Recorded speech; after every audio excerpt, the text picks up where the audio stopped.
தன்னுடைய பிள்ளையையே பலி கொடுத்து சிவனடியாருக்காக பிள்ளைக்கறி சமைத்து கொடுத்தவர் குறித்து தெரியுமா? அவர்தான் சிறுத்தொண்ட நாயனார். செங்காட்டங்குடி மேய சிறுத்தொண்டர் கடியன்னு சுந்தரர் பெருமான் போற்றி பாடியிருக்காரு. திருச்செங்காட்டங்குடியிலே பரஞ்சோதியார் என்னும் தொண்டர் ஒருவர் வாழ்ந்து வந்தார். அவர் பல்லவ மன்னன் கிட்ட படை தலைவராகவும் வேலை செஞ்சுட்டு வந்திருக்கார். ஒரு நாட்டிற்கு மன்னன் எவ்வளவு முக்கியமோ அதே போன்று அவனுடைய படை பலத்திற்கு தளபதி என்பவர் முக்கியம். ஆக மன்னனுக்கும் அந்நாட்டு மக்களுக்கும் தீங்கு நேராத வண்ணம் வெற்றியை ஈட்டி தருவது என்னும் பொறுப்பு தளபதி கையில் தான் உள்ளது. தளபதி சரியில்லாமல் போனதாலேயே வீழ்ந்து போன எத்தனையோ வீரர்களும் உண்டு. இது மனிதர்களுக்கு மட்டுமல்ல, தேவாசுர யுத்தத்துல கூட தளபதியினுடைய பங்கு மிக முக்கியமானதாக திகழ்கிறது. அந்த வகையில பரஞ்சோதியார் சிறந்த தளபதியாகவே மன்னனுக்கு விளங்கி இருக்காரு. மேலும் பரஞ்சோதியார் சிவபெருமான் மீது தீராத பக்தி கொண்டதோடு சிவனடியவர்களை உபசரிப்பதை வழக்கமா வச்சிட்டு இருந்திருக்கார். தன்னை சிறியவராக்கி கொண்டு அடியார்களுக்கு தொண்டு செய்ததாலேயே அவரை சிறு தொண்டர் என்று மக்கள் அழைத்தனர். மேலும் பரஞ்சோதியார் பெரும் படையை திரட்டி கொண்டு வடநாடு சென்று வாதாபியை வென்றார். இதனால அளவற்ற மகிழ்ச்சி கொண்ட மன்னனோ பரஞ்சோதியாரோட வீரத்தையும் தீரத்தையும் அரசவையில சொல்லி பெருமிதம் அடைகிறான். அப்பொழுது அமைச்சர்கள் மூலம் பரஞ்சோதியாரோட வெற்றிக்கு என்ன காரணம்ங்கிறது மன்னனுக்கு தெரிய வருது. அதாவது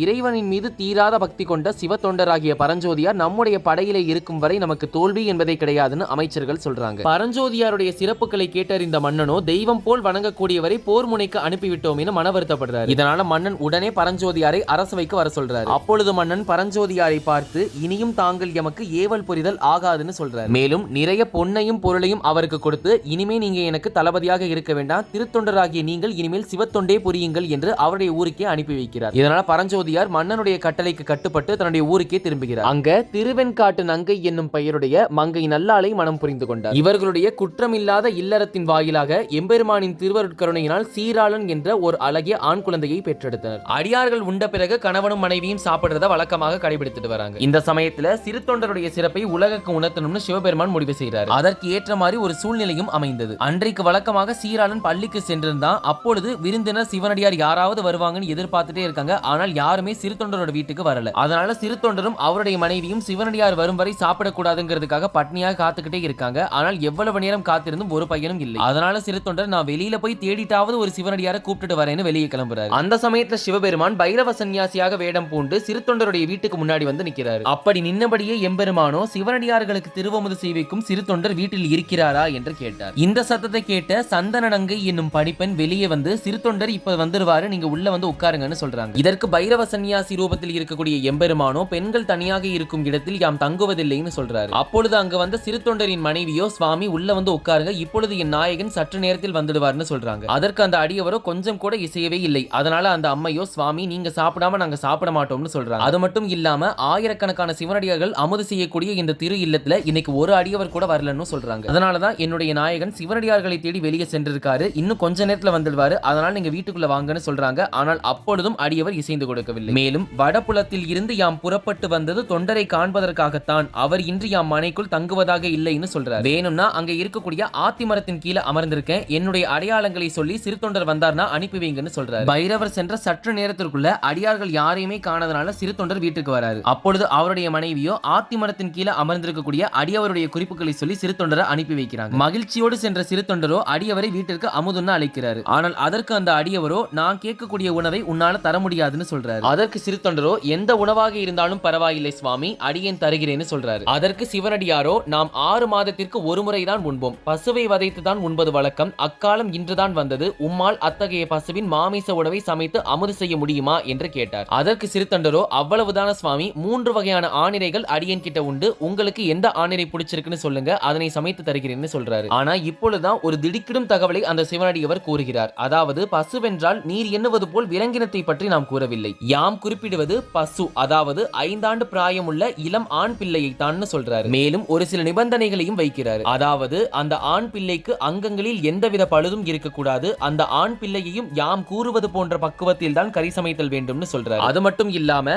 ஒரு குடிக்கு ஒரு மகனாய் பிறந்துள்ள அப்பாலகனின் உடலை தாயார் பிடிக்க தந்தையார் அறிந்து அதனை சமைத்தல் வேண்டும். அந்த சமயத்துல மனையில் உள்ளோர் எவரும் வருந்தக்கூடாது, ஒரே போல் அனைவருமே சந்தோஷத்துடனேயே இருத்தல் வேண்டும்னு சொல்றாரு. இது எல்லாத்தையும் கேட்டுட்டு சிறுத்தொண்டர் வேண்டாம்னு சொல்லிடுவார்னு பார்த்தா அப்படியே செய்கிறேன் சுவாமின்னு சொல்றாரு. அதை கேட்ட சிவனடியாரோ நான் மிகவும் பசித்திருக்கிறேன், அதனால உணவை சீக்கிரம் தயார் செய்துவிட்டு என்னை வந்து அழைத்துட்டு போன்னு சொல்றாரு. வீட்டுக்கு திரும்பிய சிறுத்தொண்டரோ மனைவி கிட்ட சொல்றாரு. அதற்கு மனைவியோ இப்படி ஒரு பாலகனை நாம எங்க சென்று தேடுவதுன்னு கேட்கிறாங்க. அதற்கு சிறுத்தொண்டரோ நற்குணன் அங்கேயே நாம் பெற்ற அருந்தவ புதல்வனையே அதன் பொருட்டு அழைப்போம் என்றார். மனைவியும் அதற்கு சம்மதிக்கவே பள்ளிக்கு சென்ற சீராளனை தந்தை சென்று கூட்டிட்டு வராரு. சிறு தொண்டர் சீராளனை கூட்டிட்டு வரும் வழியிலேயே எம்பெருமான் உண்மையான சீராளனை மறைத்து மாயமான ஒரு சீராளனை சிறு தொண்டரோட அனுப்பி வைக்கிறார். வருகின்றவன் உண்மையான சீராளன் நம்பின சிறு தொண்டரோ அந்த சீராளனை வீட்டிற்கு அழைத்துட்டு போறார். பிறகு தாயாரும் சீராளனை வாரி அணைத்து முத்தமிட்டபடியே வீட்டிற்குள் அழைத்து செல்கிறார். மேலும் அடியவர் கூறிய முறைப்படியே பிள்ளையை அறிந்து பக்குவமாக சமைத்தனர். இப்பொழுது வீட்டை நன்கு சுத்தப்படுத்திவிட்டு சிவனடியாரை விருந்துண்ண அழைக்கிறாங்க. வந்த சிவனடியவரும் சாப்பிட உட்கார்றாரு. இருப்பினும் இவர்களை இன்னும் சோதிக்கணும்னு சொல்லிட்டு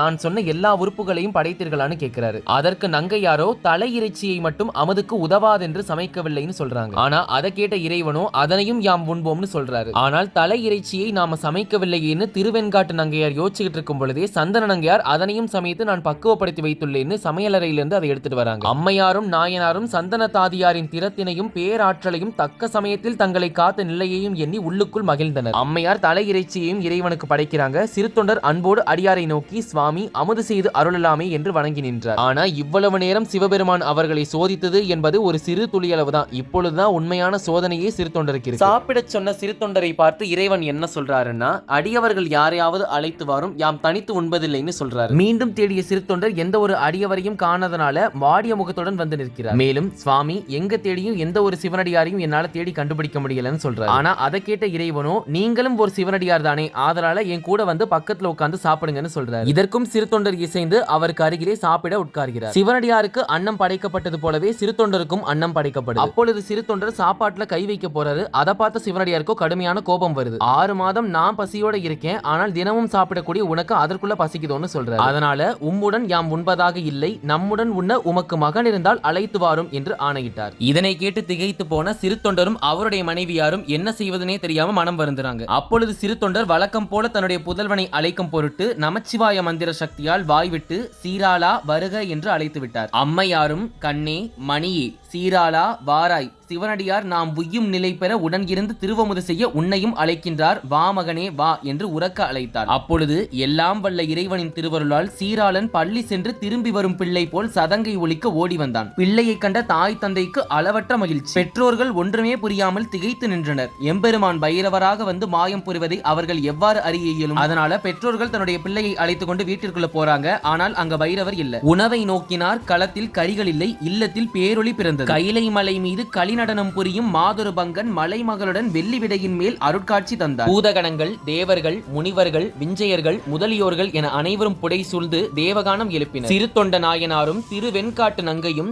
சீராளனும் சந்தன தாதியும் சிறமீது கரம் உயர்த்தி சிவநாம மந்திரத்தை ஓதினர். அன்பே சிவம் என்று கருத்தில் கொண்டு சிவபோதை நிலையில் நின்று அருந்தவ புதல்வனையே அடியார் மனதிற்கேற்ப அறிந்து விருந்து செய்ய இயந்த சிறு தொண்ட நாயனாருக்கும் திருவெண்காட்டு நங்கையாருக்கும் சந்தன தாதியாருக்கும் தம்மை அறியும் போது சிவநாமத்தை நினைத்து புன்முறுவல் பூத்த சீராள தேவனுக்கும் எவருக்குமே கிட்டாத பெரும் பேற்றை எம்பெருமான் அருளினார். திருசடைநாதரின் பொற்கலல் பாதத்தின் கீழ் சிறு தொண்டரும் உமையம்மையார் திருவடியின் கீழ் திரு வெண்காட்டு நங்கையும் சந்தனத்தாதியும் வெற்றிவேல் முருகனின் செஞ்சைவடியின் கீழ் சீராள தேவனும் அமர்ந்து இன்புற்றிருக்கும் சிவலோக பிராப்தியை பெற்றனர். மேலும் சிறு தொண்ட நாயனாருக்குரிய குரு பூஜை நாளாக சித்திரை மாதம் பரணி நட்சத்திரம் ரொம்ப விசேஷமா சொல்றாங்க. சிறு தொண்ட நாயனார் பலியிட்டார் என்பதற்காக எம்பெருமான் பலியை ஏற்பாரா என்றால் ஏற்பார். ஆனால் மனிதனையோ பிற உயிர்களையோ அல்ல, மனிதனுக்குள் பிறப்பெடுக்கும் தீமையை சம்ஹாரம் செய்வார். எனவே இத்துடன் சிறு தொண்ட நாயனார் புராணம் இனிதே முடிவடைகிறது. இறைவனோ தொண்டருள் ஒடுக்கம், தொண்டர்தம் பெருமை சொல்லவும் பெரிதே. நன்றி, வணக்கம்.